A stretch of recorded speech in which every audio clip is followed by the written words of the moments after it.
Okay, we started. Happy Friday, everyone. Welcome to another session of GDS webinar series. So good morning, good afternoon, good evening, wherever you are.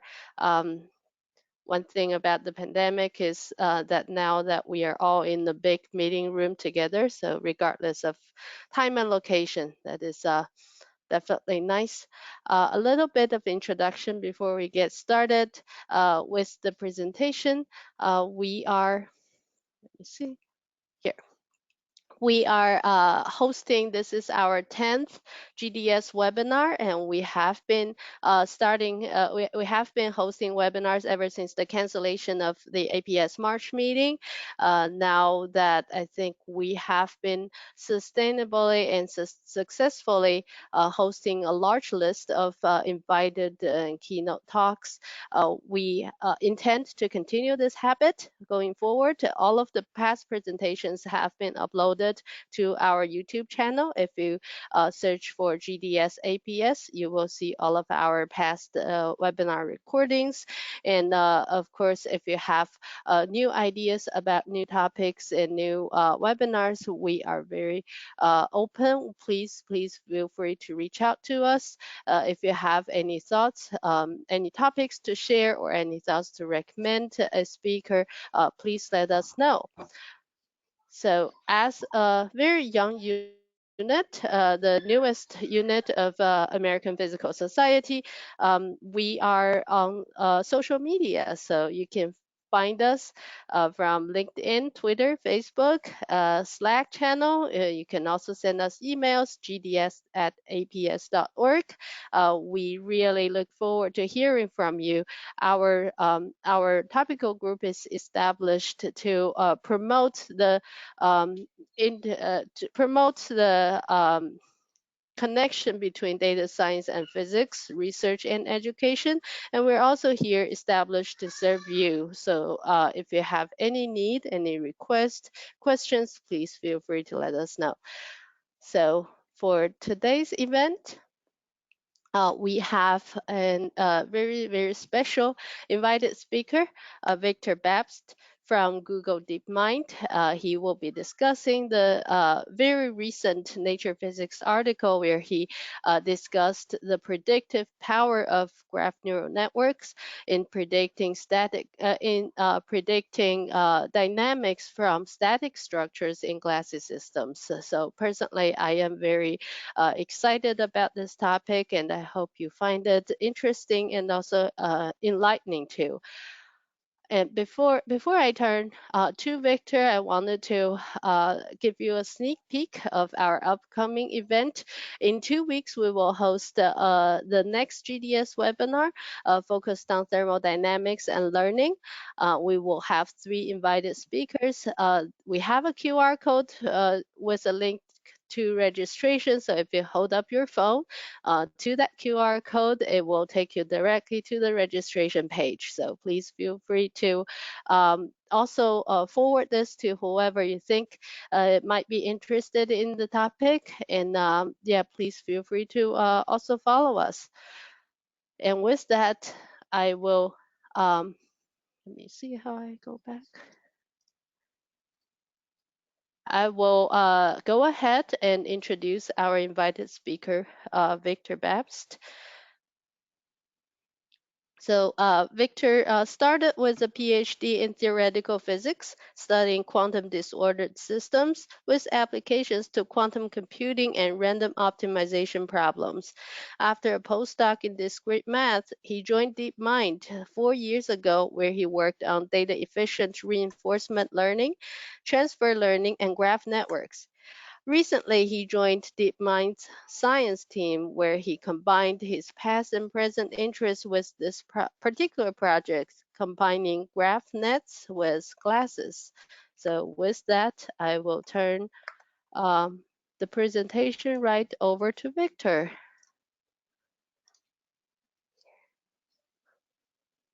Thank you. Can you see my screen now? Oops.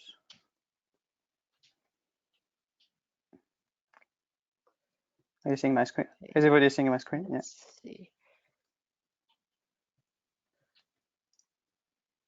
Let's see. Yes, we see it all right. Thank you. Great. Thank you for the introduction. And it's my pleasure to be there. I'll be talking about our research work on unveiling the predictive power of static structure in glassy systems. And this was work that was done here at DeepMind with Thomas Keck, Agnieszka Grobsa-Bawinska, Craig Donner, and we also had help from Douglas Kubuk and Sam Schoenertz at Google Research. And then further, we worked with Annette Obika, Alexander Nelson, Trevor Bach, Demis Hassabis, and Pushmit Kohli here at DeepMind. And as you said, this was recently published in Nature Physics. So I first want to introduce the physics problem that we're looking at and this glass transition that I suppose many of you are familiar with, but maybe some of you are less familiar with it, and some of you maybe are less familiar with the fact that it appears in many different contexts. So I'll start my talk by trying to motivate the problem a bit, and then I'll dip more closely to what we actually did and to explaining to you, what our approach was, what our results were, and why we think that this is a promising application of machine learning to physics. But let's start with the physics and the glass transition. So what is a glass? Put simply, a glass is a liquid that has stopped flowing. So if you look at these three pictures, on the left you have the crystal, which is the standard view that we have of solid, where the atoms are ordered. And on the right you have the liquid, where the atoms are completely disordered. And in the center you have the glass. And you can see that from this static point of view, it looks very much like a liquid, right? Obviously, a glass is glass, like window glass, right? This is an example of a glass. So this doesn't look like a solid, when you try to push it and when you try to apply a mechanical pressure to it, it very much feels solid, right? So there's a paradox there that we have something which has a disordered structure and liquid structure, but which reacts like a solid, like a crystal. The glass transition is not something which has a sharp definition. It's experimentally defined, and it's defined by having the viscosity having increased by 14 order of magnitudes, right? And you can think of this as the fact that your liquid is flowing 10 to the 14 times slower than it was, right? So imagine that you're drinking water and the water is flowing 10 to the 14 times slower. You can imagine that it's a dramatic change, right? And you're never going to drink it. And so this is an arbitrary definition, but this corresponds to a dramatic change in the behavior of the components, right? And this happens over a small change of the control parameter. So for glasses, the control parameter is usually temperature, and this means when you reduce the temperature by just 30%, you have this huge change, order of magnitude change in the viscosity. And so what are the questions? The first question is, why is that, right? Why does it slow down so dramatically? And in particular, for physicists, the slowdown is more than arrhythmia. So it's not just a tumorally activated process, it's worse than that. We don't know exactly what the scaling law is, but so this is the first question. Why does it happen? A related question is there a microscopic level structure that drives this slowdown, right? So as I was showing on the previous slide, if you look at your glass under a microscope, it looks very much like a liquid. And so people have been struggling to understand, whether there's a connection between the static properties and the dynamic properties of a glass, right? And for physicists, if you think about usual phase transitions, and in particular, second order phase transition, you are used to have very direct connections between the dynamics and the static of the system. And for glasses, this breakdown, it's very hard to understand, to find a quantity, like a static quantity that starts diverging at the transition. Related to that, another question, which is a bit more at a macroscopic level, is whether there is a structure of physical states, and whether one can understand this slowdown of glasses in terms of what happens in terms of stable states and metastable states, and how are they arranged. What's the kind of landscape, energy landscape that there is for glasses, and there's probably a connection between this and the slowdown, but understanding the details is a challenging question. And finally, there's a question about the dynamics. So I mentioned that the dynamics is very slow. But not only that, it's also heterogeneous, meaning that, so if you look at this picture on the bottom right, this is showing, the atoms that have moved on a glass on a relatively long time scale. And you can see that it's very non-uniform, right? So you have these regions that start moving and that start moving cooperatingly. And there is a question about whether we can understand that and whether we can characterize more precisely the dynamics of glasses. So those are, some of the questions that are open in the field. Now, next question you may ask, why do I care? This task was not this slide was not specially targeted to physicists. So I guess, for physicists, it's easier to care about this sort of things, but still. So I guess the first reason, it's a fundamental theoretical question, right? And there's this famous quote by the late Nobel Prize P.W. Anderson, who said that it was that the nature of the glass and the glass transition was probably the deepest and most interesting unsolved problem in solid state theory. And people have made progresses since then, but there's still not a unifying theory of the glass transition, right? And if there is one, or when there is one, this will be a big result.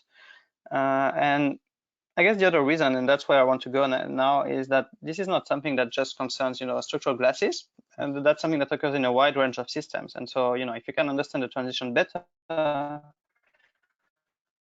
that may have impact in a wide range of different systems. So let me give a few examples of glassy dynamics, systems which characterized by this kind of universal glassy dynamics. The first one is pretty obvious, right? Let's start with the usual glass, molecular glass. It's something that humans have been doing for a long time, at least 2,000 years before Christ. And stained glass or glass is just what we call a glass in the physics term, and it's in general it's made of silica, right? So it's a molecular glass. It also occurs naturally on Earth, and this occurs, when you have extreme temperature pressure conditions. So in volcanoes, when meteorite hits the Earth, or there's another fun example, which is when you do nuclear weapon tests, right? And so all these examples are taken from Wikipedia.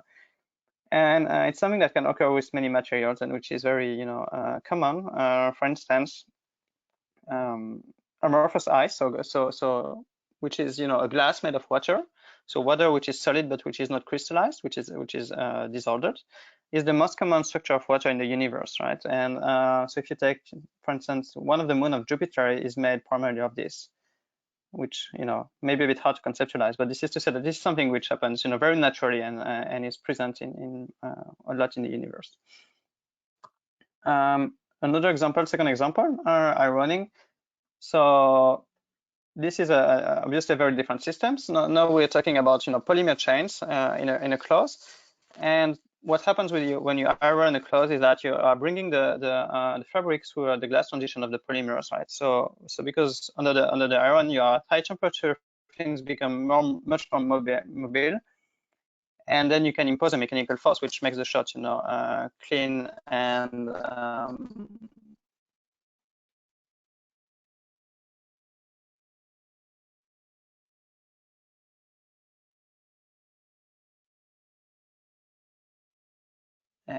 removes the. I mean, you can impose an orientation on the fabric, and then when you time, right? And so here the important thing again is that you have a change in the control parameter, which is not completely dramatic. I mean, the iron will be hot, but it doesn't need to be extremely hot actually, and the change occurs over a relatively small range of temperature, but that changes the physical properties of the system completely.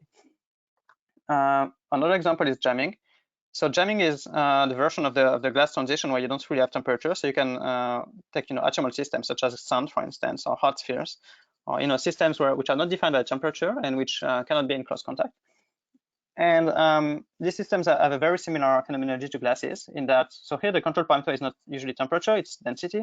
And as you increase the density, the viscosity will increase extremely quickly.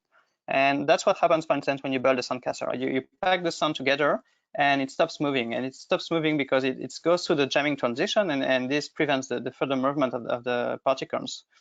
Traffic jams are another, example of this, going a bit further away from physical systems. And this is a very cool video, I think, of an application of jamming from Cornell Lab in 2012. And they basically built a robot out of coffee grains, right? So they put coffee grains, coffee beans into this plastic balloon.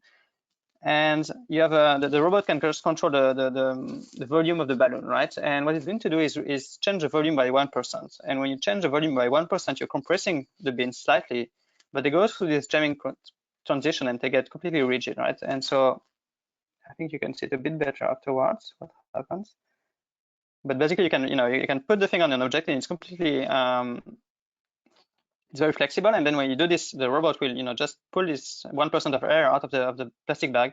And because this goes through this jamming transition, the coffee beans are completely stuck in the balloon afterwards, and they can exert a real force on the objects. So I think that's a good demonstration of the strengths of this transition.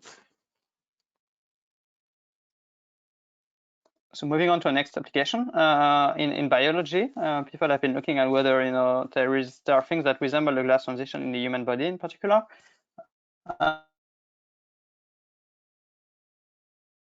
And people have been interested in this transition of biological tissues between a phase which is more liquid-like and a phase which is more solid-like. And there are these models of the cells where you have a control parameter, and when you change the control parameter by a small amount, you have this completely different behavior between rigid phases and soft phases. And that has been argued to be possibly relevant for embryonic development or the displacement of metastasis in cancer.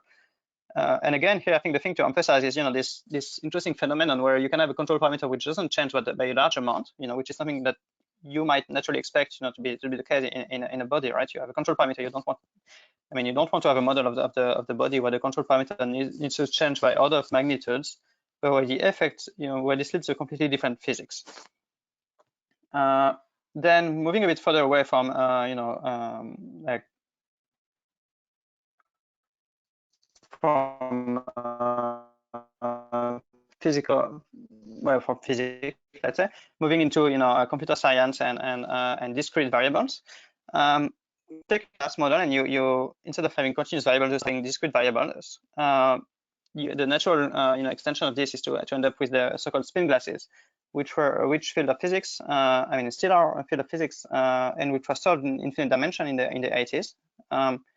And one outcome of that has been the study of constraint satisfaction problems and the study of the hardness for these problems. So, for instance, random satisfiability. So these problems are problems where you have variables, and you had clauses, you had constraints between these variables, like satisfiability constraints, and you had them at random, and you keep adding them. So when you have few constraints, the problem is easy, and when you have too many constraints, then you cannot solve it anymore. But what's interesting is that there are regimes between these things, and in particular, people have identified something which is very close to glass transition in there, where and this corresponds to a phase where you still have solutions, but it's very hard to go from one solution to another, and you have these very slow dynamics if you try to solve the problem and run a local solver on it, or run a Monte Carlo Monte Carlo on it. It's going to start to be very slow. And this is quickly related to something which is similar to glass transition. So this is an example of going outside of the mechanical systems and physical systems and going into a binary problem, but where you have the same phenomenology. And finally, recently, people, as you know, are very interested in neural networks, and there was some work that tried to understand the connection between the two. And there was this work from 2018 where they looked at the training dynamics of under-parameterized neural networks. And this is shown on the right, and on the left you have a spin glass, the same kind of I was showing before, which has the same phenomenology as a standard glass, right? And you see the same that they have the same, that they observe the same sort of phenomenon and the same sort of plots. They're plotting two different quantities, but which have the same interpretation, which is basically how much your system is moving. And you have this, this characteristic plateau, which appears there, where as you go to the yellow curves, things starts to move less and less, and have this long plateau where nothing moves, and this phenomenon of aging that people studied. So people identified, these researchers identified that the same phenomenology was in place for these two a priori very different systems. Right. So I hope that with these 6 examples, I covered the broad range of topics, and I kind of managed to motivate the fact that studying glass is an interesting problem. And now I'm going to come a bit closer to the work we did and try to explain try to explain the approach we had and how did we apply graph networks to propensity prediction, and I'll explain what propensity is. So let me start at this stage by summarizing what I'm going to tell you next, to frame the work that we've been doing and the kind of questions that we looked at, and then I'll dive into more details about our network and our results. And these details are not necessarily important if you're not an expert in glassy systems. This is just to define the system that we're looking at, and we look at something very standard, which is called a condensate mixture, which is just particles with a very common potential, so it's a Lennard-Jones potential. So the one it's repulsive at short distance basically and attractive at long distance, but the exact form of the potential doesn't really matter. We took the canonical one, but anything that prevents the particles from going into close contact would work basically. And you have 2 particle types, and that's to avoid a crystallization. So that's also a technical detail. But basically, you can just think of it, if you want to, think of it in simple terms as hard spheres in a 3D box, right? So ping pong balls, very densely packed in a 3D box. And what do we do with these particles? And we have about 4,000 of them. The box has conditions, which is the red is the easiest way to go around the fact that you have a finite size system. So when you cross one boundary, you end up on the other one. That's also mostly detail. And we predict the propensity, which is something I'll explain. So basically, the idea is that we want to predict the displacement. So the idea is we start from what we want to do is start from a configuration and feed that as an input to a network, so a function, and predict the state of the system a long time in the future. Now we don't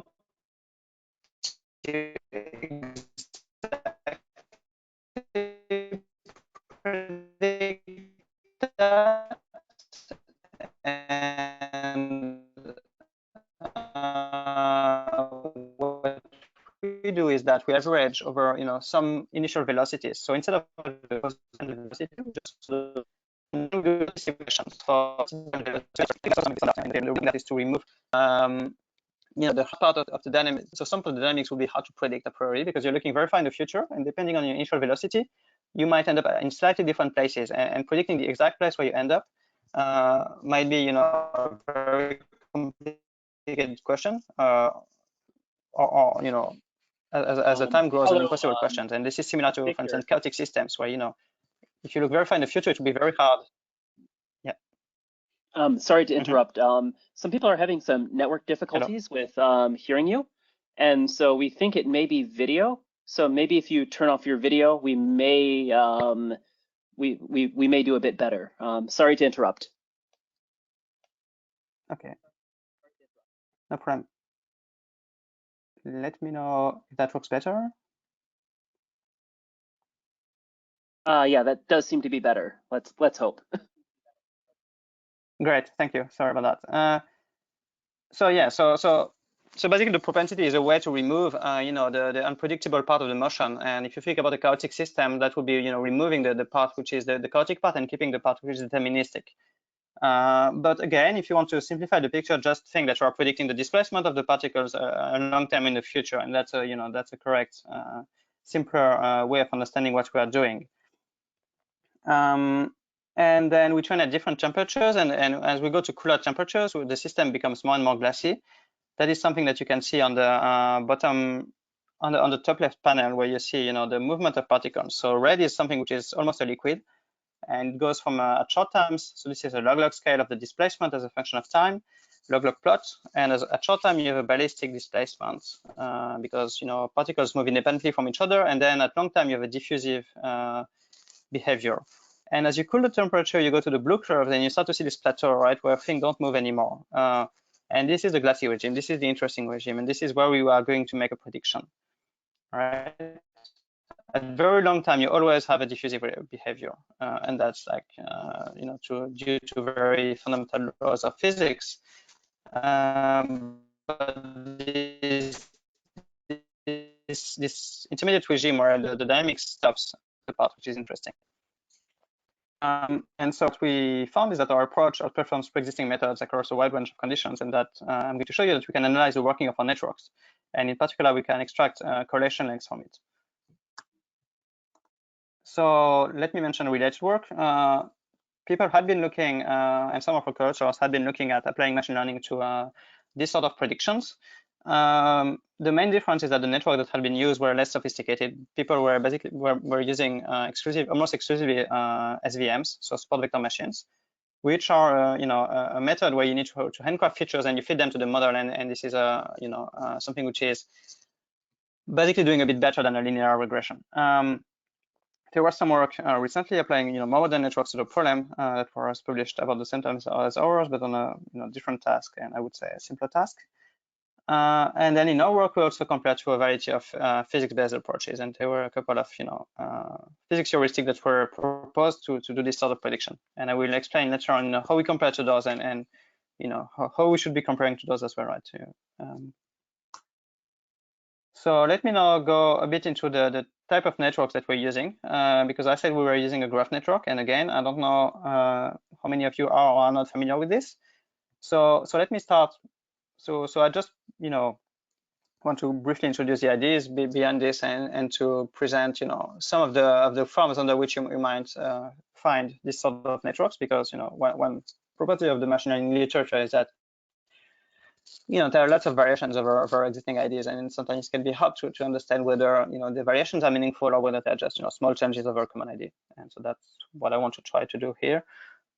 So the idea of relational networks is to have networks that use a relational inductive bias to perform their computation. So these are networks that perform computations over a graph of objects, and the graph could be implicit or explicit. And those are models that should be good at modeling relationships between these objects, and which in particular should be invariant to the permutations of the nodes and edges in the graph. So those are the properties that we want for these models. And as in machine learning, when you do machine learning and deep learning in particular, usually the common form of networks have been MLPs, which are fully connected networks, which are good when you don't have any structure in your data. So if you learn from a set of features, then these networks basically connect every feature to every other feature, and they have the most natural inductive bias. And then, as you may know, when you look at images, people use convolutional networks, and this is because they have the right bias, because they have convolutional networks have a local bias and a bias of transitional invariance, so they're very good for modeling images. When people model text or speech, they use sequential networks, which are good for modeling sequences, so RNN, LSTM, and so on. And relational networks are good for relations between objects, right? So if you have a graph of objects with properties and interactions between these objects, then this is the kind of network that you want to use. And now you can start to think about, why this is natural to use them for predicting the displacement in a liquid or in a glass, right? Because in physics terms, you will describe the systems as particles interacting with their neighbors. And so this is a graph with, edges. And so this is very natural to use such a network to do prediction there. And there's a variety of networks there, which go from things where the graph is left more implicit. So, and the extreme there, you have attention, things which are called attention-based model, and which are easier to train and basically are generally easier to use. And you have things which are more exclusive and more explicit. And the network that we use is more on the right in this diagram. So it's something which we use an explicit representation of the graph. So we have a model which is fairly constrained by our physical prior. Which means it's slower to train, it's harder to train, but we have the benefit that we have added inductive bias to our training. These networks have been applied to physics and chemistry, in quite a, let me just give very few examples. A relatively early application of graph networks to physics,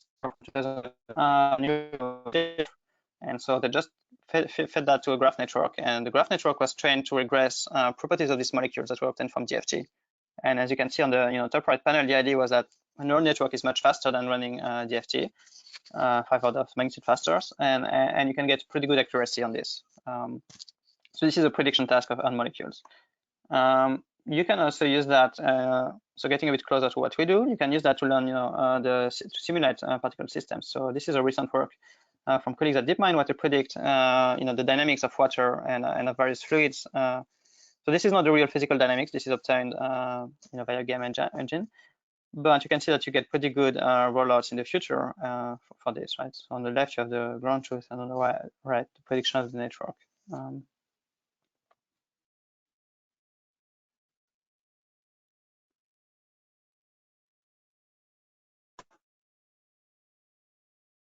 And as I was saying, that glasses are also related to optimization problems. One inspiration for this work was also the fact that graph networks had been applied to optimization problem, and there have been again a few papers on can you solve optimization problems with graph networks, and I just mentioned 2 there. So how do graph networks work? I told you they were good for modeling properties of graphs. So let me explain a bit more on how they work and how, in particular, in our case, they work. So we start with a 3D input, and our 3D input is the initial positions of these particles in this box. Right? We have this 3D box with 4K particles, and each particle has a coordinate XYZ.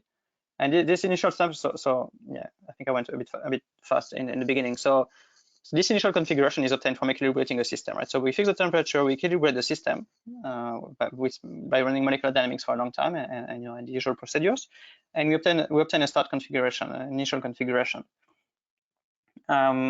And so this initial configuration, how do we get a graph from it? What we do is pretty simple. For each atom, we look at the atoms, within a certain distance of it. So we take a distance of 2 atomic radii, and we connect it if every pair of atoms which is below this threshold is connected together. So we add edges between atoms that are nearby. This gives us a graph. And we add a few. So the features that we add to this graph is the particle type. If you remember, I told you there were 2 particle types. So that's a feature on the node.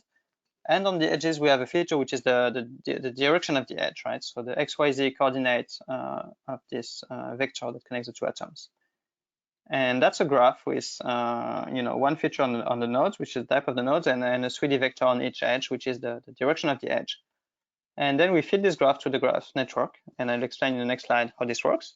And this graph network performs some computation on the graph and outputs one number for each particle, right? So the output of the network is one scalar number for each node. And this scalar number, what you try to do is to learn how much this particle has moved in the simulation, right? So from this 3D input in the simulation, we evolved it for a long time until the time that we want, and we tried several times, and I'll explain after. So we evolved it in simulation. We looked at how much each particle had moved, and then that's the thing that we try to predict with our network, right? So this mobility or propensity. And here different propensity are represented by different colors, and we try to match this to the ground truth simulation. So how does the graph network perform its computation? For each step of computation, what happens is this: you first will update. So on each edge and node, you have a feature, right? And as I said, so on the previous slide, I told you what the initial features are, and then the network is going to update these features with machine learning. And how does this work? So first, the edges are updated, and the features on the edge are updated based on its previous feature. So the feature at the previous step, and the features. So when you want to know the next edge state, what you do is you collect the previous edge state and the edge state and the node state of the 2 adjacent nodes, and you feed that to a neural network, and that gives you a new edge state. And then once you've computed this new edge state, you will update your nodes. And to update a node, what you do is that you pick the previous node state, and then you collect all the edges that go into this node. You average their features, and you feed these 2 elements to a neural network, and that gives you a new node state. So the important point here is that these updates are the same for all the nodes and all the edges in the graph. That is, when you update an edge, and when I said, you collect the adjacent set and you pass it to a neural network, you're going to use the same neural network for all the edges of the graph.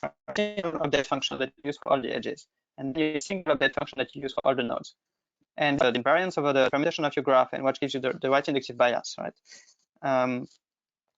So what you can see with this is, if you think about it, because I said we update an edge based on its neighbors, and then you update a node based on the neighboring edges. When you do one step, when you combine these 2 updates, so you do them sequentially, the information will propagate from each node to the adjacent nodes, right? And so if you repeat this update now, if you do that several times in a row, you're going to start flowing information in a graph from a given initial node to the neighbors of this node, and then to the neighbors of this node, and so on and so forth. And so the complete graph network consists of doing the update, I showed before, but repeatedly. So you do that, in a case we did that 7 times.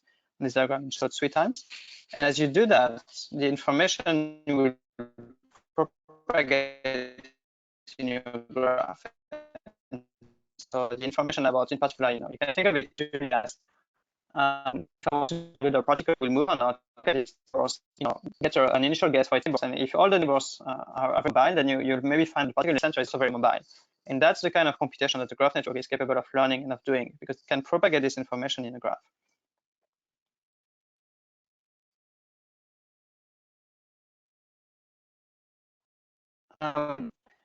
We predict on several time scales. I don't think I need to enter this. So just show one results, and the results are the lowest temperature, which is the most interesting one from a physics perspective, because this is one where the glass is the slowest, so where the phenomenology of the glass is the most present. And on this plot, what you see is on the y-axis the correlation between the prediction and the ground truth. So the higher the better, and the best you can get in our setting is the this gray, like the bottom of this gray area. So you can't always get to 1, but you should be able to get pretty close to 1. And on the x-axis, you have the time, right? So on the first time is a very short-term future prediction, and the rightmost index is verifying the future, and the dashed line represents the relaxation time of the glass, which from a physics perspective is it's a relevant time scale for the glass, because this is when things start to move in a glass, if you want, but in simple terms. And the curves I'm showing here are 3 physics baselines, so baselines that had been proposed in the physics literature for this sort of predictions. And obviously, and these baselines were not adapted to a particular time. So the people came up with this prediction, predict, whether things are mobile or not in a glass without having any specific time in mind. So you should not expect them to be good, everywhere, but you might expect them to be good somewhere. And yeah. And so you can see that the score, right? This gives you a correlation which is positive. So these methods actually correlate with the ground truth, but they're not extremely good. And now on this slide in green, I'm showing you the previous state of the art for machine learning, which was this SVM method that I mentioned, which improved on this physics baseline for all times, almost for all times. And the correlation starts to be around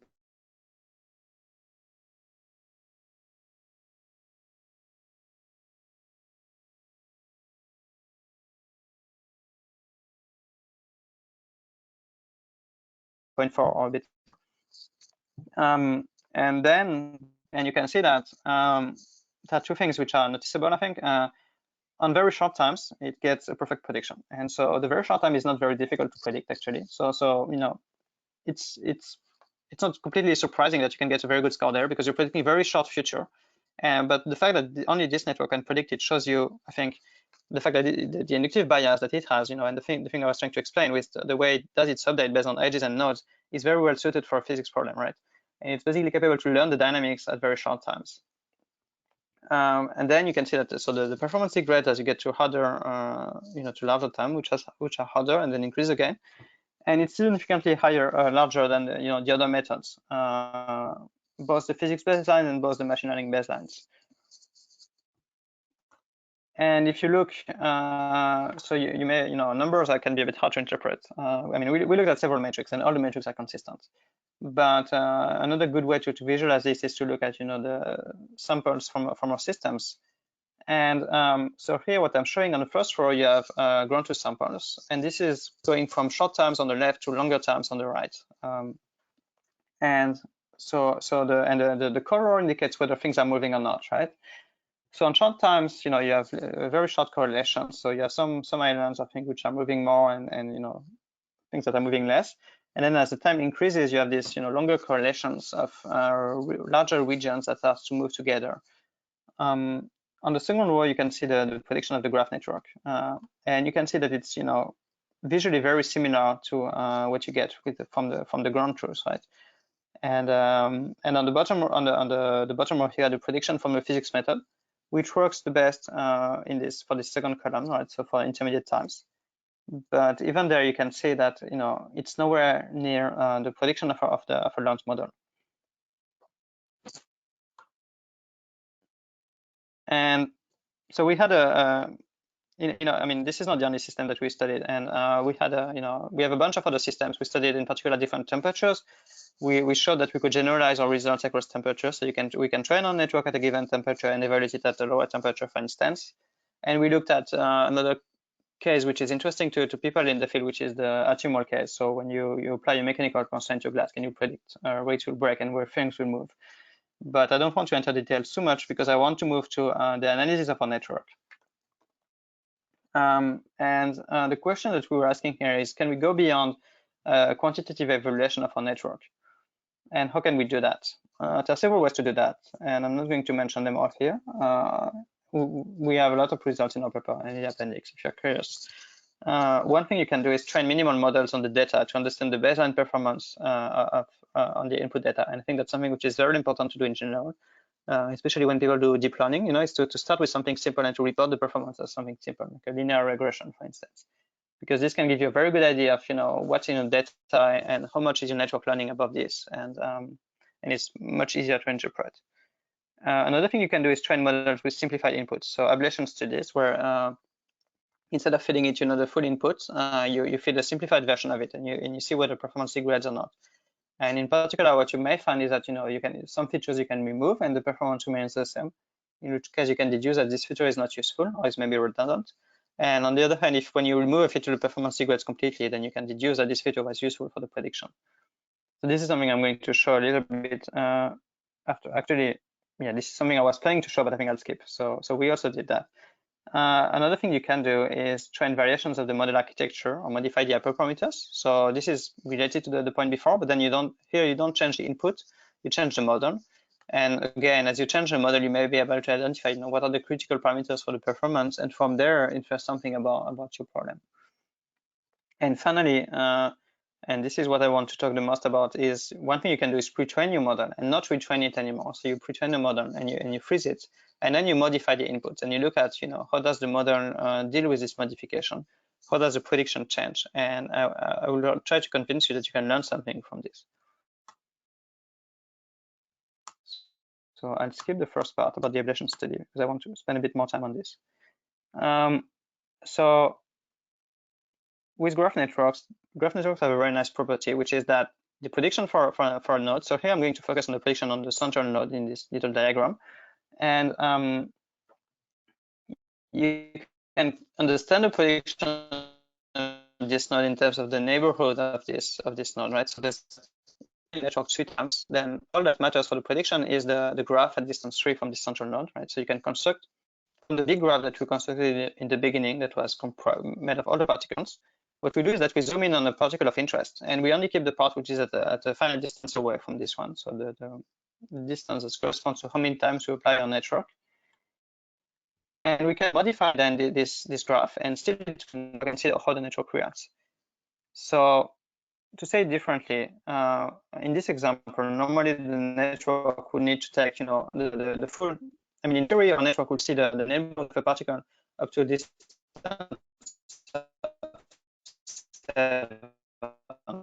right? So it would see a particle, the neighbors of this particle, the neighbors of the neighbors, up to this. And that's what helps to get good prediction quality. That was the previous result, the quantitative results. And now the thing that we did there is to remove the things after a certain distance. So we said, instead of filling it this neighbor, let's remove everything after that's more than 2 neighbors away, right? And how does the prediction differ?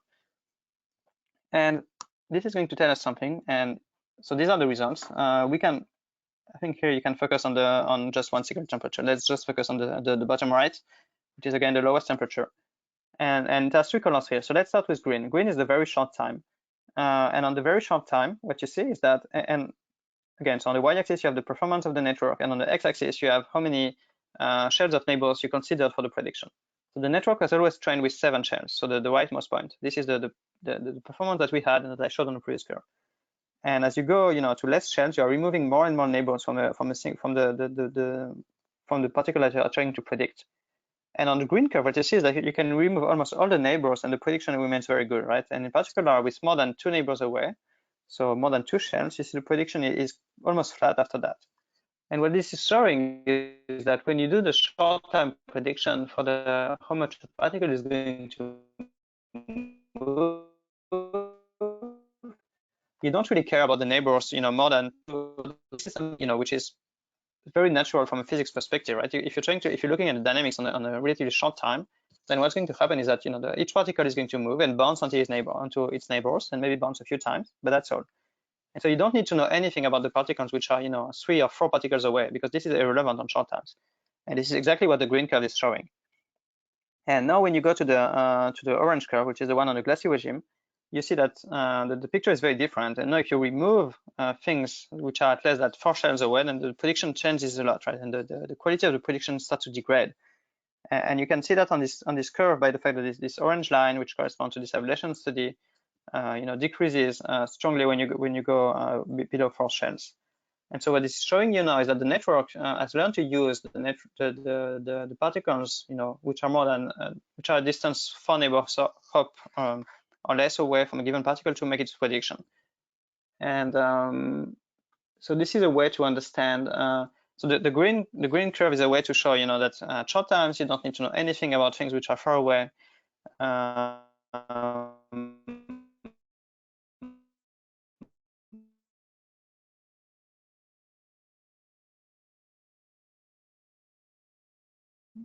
and the physics, and this is really a result that you can translate. So that's, and the orange one is showing you that at least our network did not manage to learn, such a good prediction for the longer times if you don't give it, a view of a much larger neighborhood. And then we did also a slight modification of this study where instead of removing completely the things at a large distance away, because this is quite radical, right? And you might say, yes, of course, if you, I mean, this is very drastic, right? You're removing all the neighbors at distance more than 4. You're changing completely the input to the network. So, how does it react to it? And, maybe it's a change which is too extreme. So another thing is something which in physics we call more susceptibility analysis, where instead of changing, of removing completely particles, we change them a bit.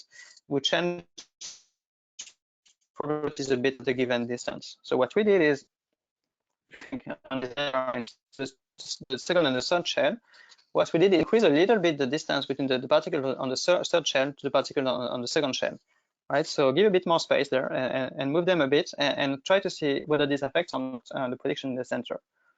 So this is a finer grain quantity as the previous one. And here we're looking at,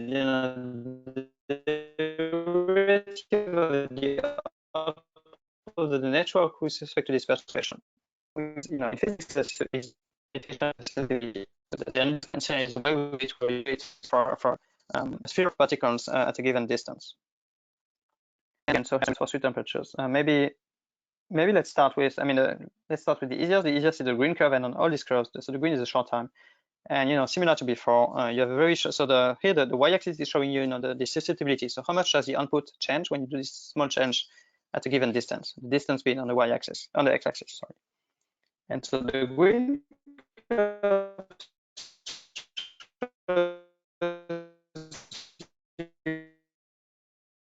that on short times, in agreement with what we discussed just before.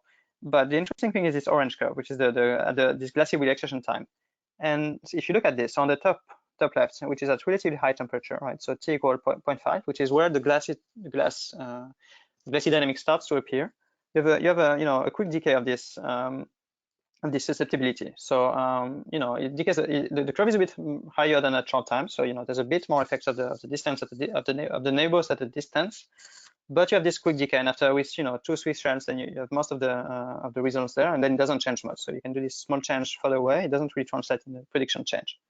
But as you lower the temperature, so if you go down to on the bottom left, you're at T equals 0.47, and then on the bottom right, you're at T equals 0.44.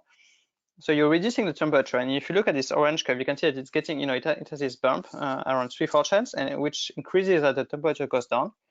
And what this is showing you is that the effect of the particles at this, intermediate distance, so 3-4 shells away, which is, particles which distance which is about half of our box size, is increasing. So as you decrease the temperature, the effect on the prediction of these particles is increasing.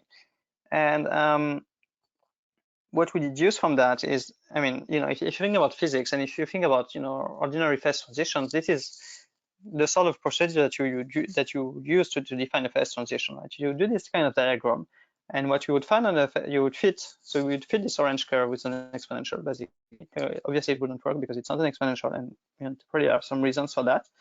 But you would do this fit, and you would see that as you get close to the phase transition, the curve decays slower and slower, and you would extract the correlation length from that. And what we are saying here is that from our network, you can get something which is getting pretty close to this sort of analysis, where we have this orange curve, and it's different from the other curves at short times that are at long time, where we know that we expect different behavior, but this orange one has this peak that develops as the temperature goes down, and that gets more severe. And what we say is that this is very suggestive of an underlying correlation length being present in the system. So to conclude and to just recap what I said in this presentation, the first takeaway is that graph networks are well suited for particle systems modeling. This is not something which we discovered. This is something which people knew, and there's been other papers. I showed the results on simulation. People have been applying graph networks to this sort of systems.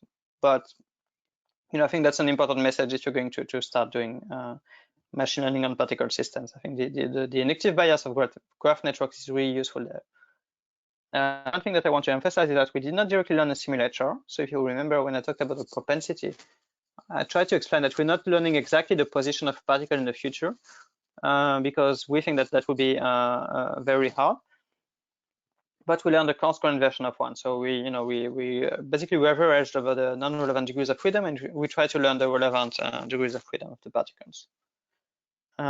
Because we use structured models and because we use graph networks, we were able to do this analysis that I just showed, where we modify the input, and we could do that in a physical way by modifying things in a graph at a given distance, and that allowed us to move in the direction of correcting our findings on this machine learning model to physical quantities. We found that our system could generalize over physical quantities, and that's something that physicists have been keen on, because that could mean that this could be applied to systems that are much slower than what we train those on. And finally, we showed that this demonstrated that machine learning can be used not only to make quantitative predictions, but also to gain qualitative understanding of physical systems. And with that, I want to thank you for your attention, and I'll be happy to take questions. Thank you, Victor. Now we go to questions. And if you have questions, please use the questions box, or you can also raise your hand. We will be able to see you, and we can unmute you. Looks like we still have some time. And then while we are doing that, I'd like to take this opportunity to launch a poll. For you to, for all of the audience to tell us, how did you hear about this webinar today? We want to collect this information in order to facilitate future communications for future webinars, and please let us know your thoughts. And of course, please also use the questions or chat box. We will be actively monitoring those as well.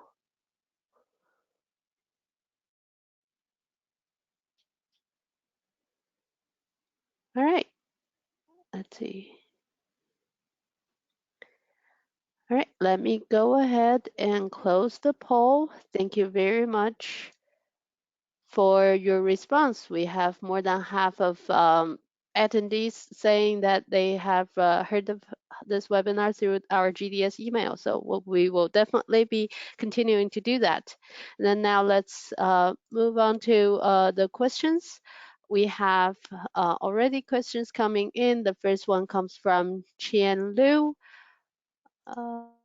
Let me see whether I can quickly unmute you. Okay. Qian, I just unmuted you. Please feel free to speak up. Oh, hi. Yes, I just typed in actually. What's the typical amount of memory and CPU time is used for your studies?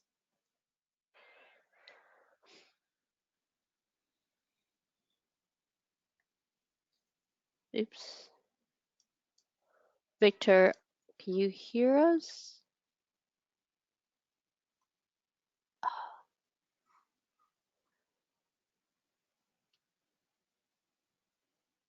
Okay.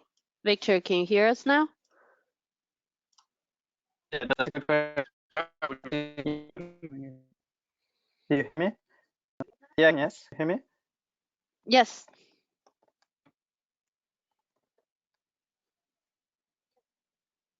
Do you hear me? Yes, we can. No. Yes, we can hear you. Okay, Victor. good. Okay, great. So that's a good question. Graph networks are relatively slow and memory-hungry models, and this is because you need to represent all the edges in the graph, right? So I mean, there are two reasons. One reason is that you have many edges in this graph. So we have 4K particles, and each of a particle is connected to about 20 neighbors. So this makes 80,000 edges per graph. So this is a large number. So this consumes memory.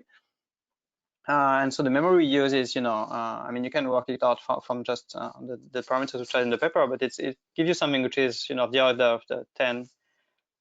I don't remember exactly for the model, the model represented in the paper, but that's something, between 10 and 30 gigabytes of memory for the model when you train it. So, taking into account both the features and the gradients, because we train by gradient descent, so we need to store gradients. And in terms of CPU time, so we train them on GPU.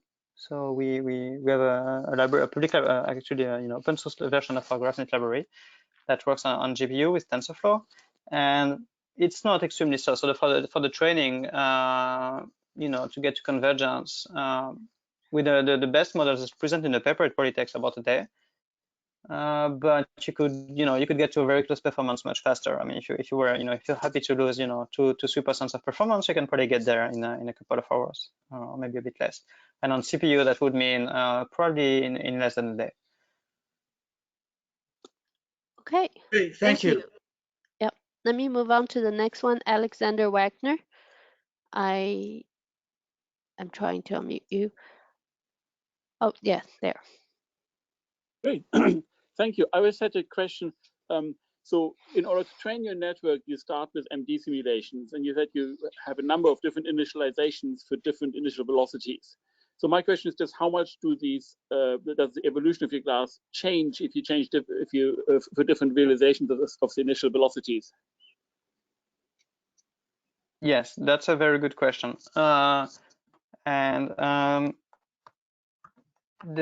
answer, I mean, I think it's a very good question. The answer is kind of, you can see some of it in this gray curve, because the gray curve is showing you, how much how much you lose in predictive power by the fact that we only use 30 velocity seeds and not, an infinity of them to create our label. And so this is showing you that, as you move forward in time, the dynamics becomes more varied. So at very short times, it actually doesn't matter too much that you use these different velocities, because you're dominated by the potential around you. So the initial velocity will quickly, go away from the dynamics. And so we actually think that, probably for a large region of time, we could have relaxed this assumption that we worked on the propensity, and it might have been possible to train without that. The reason for the propensity, so there are two reasons. So one question is whether, I mean, there are two things that can happen. One is that the system is kind of chaotic, and so you end up in very different places when you change the initial seed. We don't think that that's too much a case and too much a problem, at least on these temperatures and timescales. The main reason for using the propensity is to remove, you always will have some oscillations of the particles, within the neighborhood, right?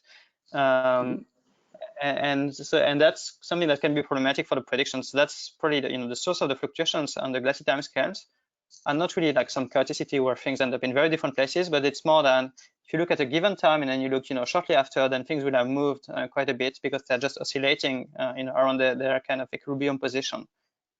Right. So and so you could remove. So the aim of the propensity is to remove this. So to not ask the network to predict. You want to ask the network. Where is a given particle approximately, but you don't want to ask it. Where is it in its stable way? How is it oscillating? Because it's impossible to predict that.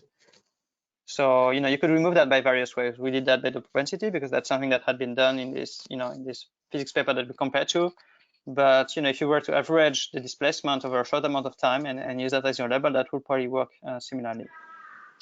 But so does that mean that when you look at very early times here, that you're not in the ballistic regime, right? In the ballistic regime, you would be completely random if you have these random initial velocities, right? So this is away from the ballistic regime, but before you get major rearrangements. Is that about right?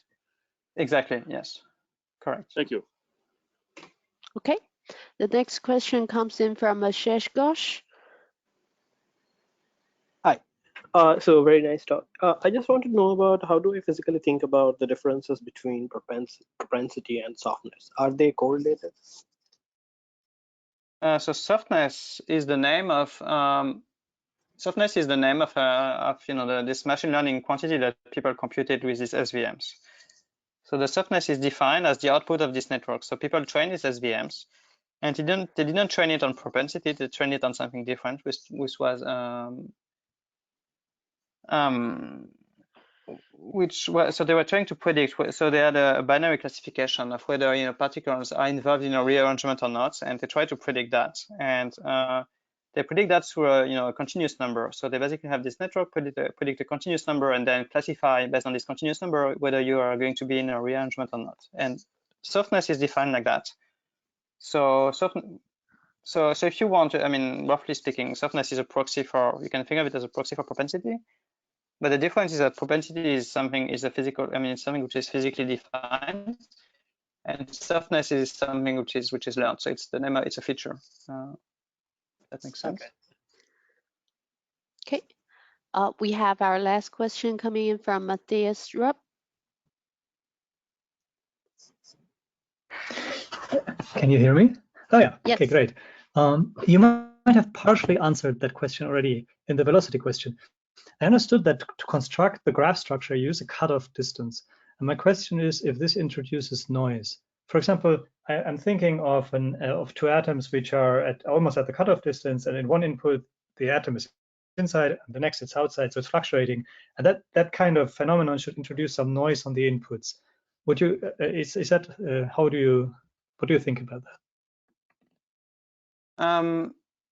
Yeah, this is a good question. So yeah, something to think. So this is a good question. This is probably something that the network, has to learn to take into account, and probably, I mean, we never know what these networks are doing, but you could imagine that they are learning to. I mean, one thing they could learn, at least, in principle, is to discount the influence of neighbors the further away they are. So the network could compute, in principle, a filter, that would, because the network has access to the distance of the neighbors as a feature, and this is something we feed actually at each step. So you could imagine that the network implements something which is much more continuous, where the influence of a network at a given distance is discounted by the distance. And so if the network does that, then that will remove the problem that you're outlining. So that's is this decaying? Is this hypothetical decay of the influence of the faraway atoms? Is that something you could analyze in the network? That's again, I think, a very good suggestion. Yeah, that's not something we looked at, but yeah, that's something that we could analyze, and yeah, that's something that we could analyze. So, but I mean, there are many ways in which that could the network could be dealing with that, I suppose. Yeah, that's a good question. Yeah, so I mean, when you play with deep learning systems, you end up being very surprised by sometimes the thing that they cannot compute, but also sometimes the thing that they can compute that they can deal with. And this is the sort of things that I mean, it's a very good question. But on the other hand, having played a bit with deep learning systems, I'm not too surprised that they can deal with that in a proper way, because the network can be very good with these sort of things. And also, the features from a node are when you collect the edges, you average the features, and we do that with a sum. But you can imagine also that at this stage, this averaging, could be taking. I mean, the network could be computing some. So I said it's a sum, but it could be doing some averaging, and if it does that, that's also a way in which it could remove, the discontinuity in the number of neighbors. But also lose directionality, I guess. Yes, so that's another question. Or would that not be relevant? So the question of directionality is a good one. And one thing we saw in particular is that our network is able to leverage directionality at short times, but at longer times, it only uses the distance of the particles and of the neighbors. And we don't think that it's a physical phenomenon. Like, we don't think that the distance, describe all the dynamics at longer times. We just think that the tasks becomes too hard for the network, and that it gets a good prediction with the distance, and that the extra predictive power that you would get with the directionality is out of reach for our model.